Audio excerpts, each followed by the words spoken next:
what are the symptoms that women should be looking out for that maybe they're told is, oh yeah, it's just normal getting older, but maybe it's a sign that there's something else going on? So, when we look at the kind of the classically recognized symptoms of menopause and perimenopause, and now perimenopause, so someone's menopausal journey, cycle irregularity is one of the most commonly known ones. Your periods will stop eventually, but they tend to become irregular before that happens. So you could have too many, too little, you could skip, you could have 2 in a month, 3 in a month. It could be heavier, it could be lighter. Really, any menstrual disruption is on the table. So realizing that, but actually by the time that happens, you are usually in late perimenopause.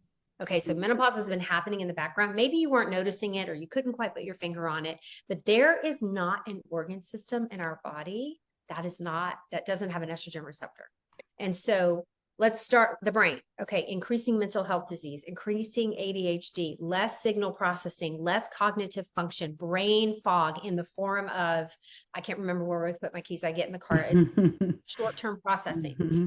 And that, aging does have something to do with it, but we see dramatic increases as we go through menopause. So aging, yes, some of these things happen just as we get older. It happens to males and females, but we see this things that estrogen protected us from: heart disease, Alzheimer's, dementia.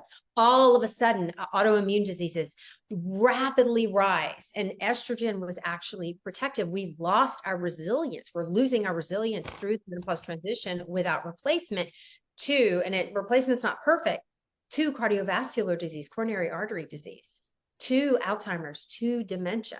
And so, when I'm having conversations with my patients around when do we start hormone therapy, do you have to be fully symptomatic? Do you have to go without a period?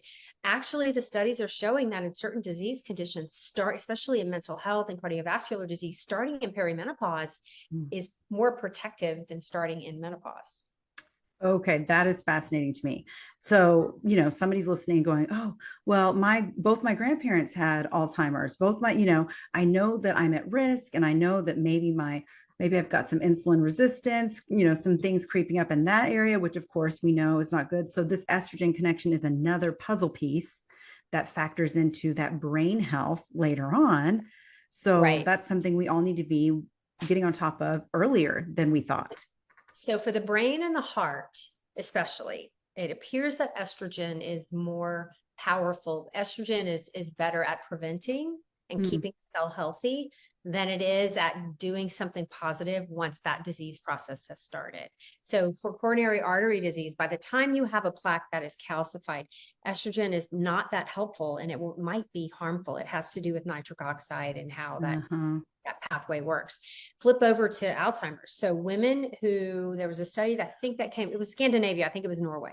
And women who had the ApoE, I think 4 gene, the Alzheimer gene, who had happened to be treated in perimenopause, usually with a birth control pill, for some other reason, but they were treated in perimenopause.